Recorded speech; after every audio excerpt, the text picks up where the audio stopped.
Hello children, welcome to Hindi class. ഇന്നത്തെ ക്ലാസ്സിൽ ഒരു കവിതയാണ് നിങ്ങൾ പഠിക്കുന്നത്. ബഹുത് ദിനോं के बाद.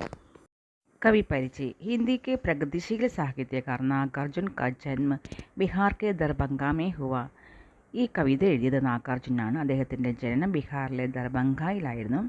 उनका मूल नाम वैद्यनाथ मिश्र है. അദ്ദേഹത്തിൻ്റെ യഥാർത്ഥ പേര് വൈദ്യനാഥ് മിശ്ര എന്നാണ്. उन्होंने मैथिली ബംഗ്ല തഥാ സംസ്കൃത में भी രചനാएं की. മൈഥിലി ബംഗ്ല തഥാ സംസ്കൃത ഭാഷയിൽ അദ്ദേഹം രചനകൾ രചിച്ചിട്ടുണ്ട്. सतरंगी पंगोमबाड़ी रघुनाथ की चाची बलचन्मा वरुण के बेटे आदि उनकी प्रमुख रचनाएं हैं. सतरंगी पंगोमबाड़ी रघुनाथ की चाची बलचन्मा वरुण के बेटे അദ്ദേഹത്തിൻ്റെ പ്രമുഖ രചനകളാണ്. ഭാരത ഭാരതി സമ്മാൻ സാഹിത്യ അക്കാദമി പുരസ്കാർ ആദി സെ വിഭൂഷിത് ഹെ. ഭാരത ഭാരതി സമ്മാനം സാഹിത്യ അക്കാദമി പുരസ്കാരവും അദ്ദേഹത്തിന് കിട്ടിയിട്ടുണ്ട്. ഹിന്ദിയിൽ അറിയപ്പെട്ട ഒരു കവിയാണ് നാഗാർജുൻ. കുട്ടികളെ, ഗ്രാമഭംഗി ഇഷ്ടപ്പെടാത്തവർ ആരും തന്നെയില്ല, അല്ലേ? എല്ലാവരുടെയും മനസ്സിൽ ഒരു സുന്ദരമായ ഗ്രാമമുണ്ട്. ഗ്രാമത്തിൻ്റെ പ്രത്യേകതകൾ എന്തൊക്കെയാണ്? പച്ചപ്പ് നിറഞ്ഞ പാടം, അവിടെ പണിയെടുക്കുന്ന ഗ്രാമവാസികൾ, ധാന്യങ്ങൾ വിളഞ്ഞു നിൽക്കുന്ന പാടം, നെല്ല് വിളയുമ്പോൾ നെല്ല് കൊയ്യുന്ന സ്ത്രീകൾ, അവരുടെ പാട്ട്, ഇതെല്ലാം ഇന്നും നമ്മുടെ മനസ്സിലുണ്ട്, അല്ലേ? ഈ കവിതയിലെ ലേഖകനും നാഗാർജുൻ അദ്ദേഹത്തിൻ്റെ മനസ്സിൽ സുന്ദരമായ ഗ്രാമമുണ്ടായിരുന്നു. വളരെ നാളുകൾക്ക് ശേഷം തൻ്റെ ഗ്രാമത്തിൽ വരുന്ന കവി ഗ്രാമത്തിലെ വിശേഷതകളാണ് ഈ കവിതയിൽ കൂടി വർണ്ണിക്കുന്നത്. അതോടൊപ്പം കവിയും പ്രകൃതിയും തമ്മിലുള്ള ആത്മബന്ധവും കവി ഈ കവിതയിൽ കൂടി വ്യക്തമാക്കുന്നു. കവിത നമുക്ക് നോക്കാം. ബഹുത് ദിനോं के बाद आपकी मैंने जी भर देखी पकी സുൻഹലി ഫസലോं की മുസ്കാൻ. ബഹുത് ദിനോं के बाद എന്നതിൻ്റെ അർത്ഥം എന്താണ്? വളരെ നാളുകൾക്ക് ശേഷം. അബ്കി മീനെ ജി ഭർ ദേക്കി, ഞാൻ മനസ്സ് നിറയെ കണ്ടു. പകി സുൻഹലി ഫസലോं की മുസ്കാൻ. മുസ്കാൻ എന്ന് വെച്ചാൽ പുഞ്ചിരി.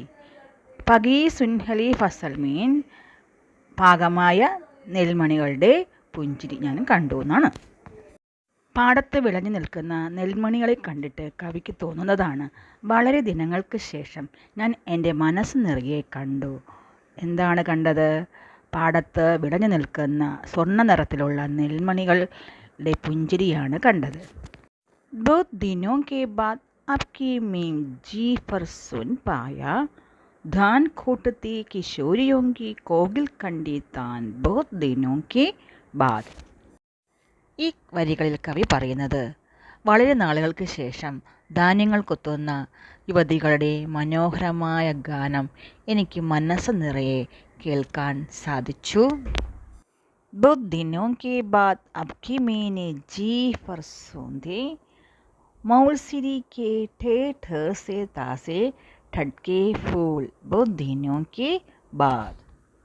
സോന്ധ്യ എന്ന് വെച്ചാൽ മണപ്പിക്കുക, മൗൾസിരി ഇലഞ്ഞിമരം.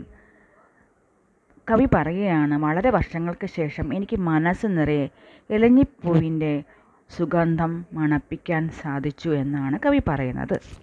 ബഹുത് ദിനോं के बाद अबकी मैं जी भर छुपाया अपने गवई पगडंडी की चंदन वर्णी धूल. ചൂന എന്ന് വെച്ചാൽ തൊടുക, ഗവൈ ഗ്രാമം, പഗഡണ്ടി നടപ്പാത, ചന്ദൻ വർണ്ണി ചന്ദന നിറത്തിലുള്ള, ധൂൾ മണ്ണ്.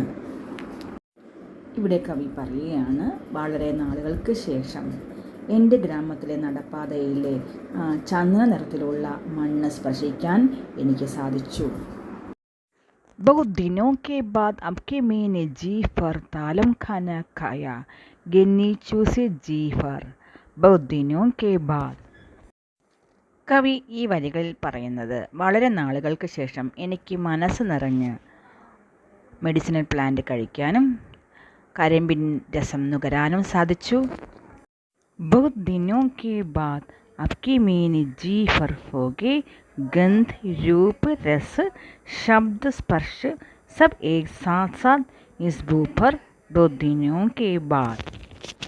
ഭോഗി എന്ന് വെച്ചാൽ അനുഭവിക്കുക, ഭൂ എന്ന് വെച്ചാൽ ധർത്തി, ഭൂമി. തൻ്റെ ഭൂമിയിൽ ഇലഞ്ഞിപ്പൂവിൻ്റെ സുഗന്ധം മണപ്പിക്കാൻ സാധിച്ചു. വിളഞ്ഞു നിൽക്കുന്ന പാടം മനസ്സ് നിറയെ കാണാൻ സാധിച്ചു.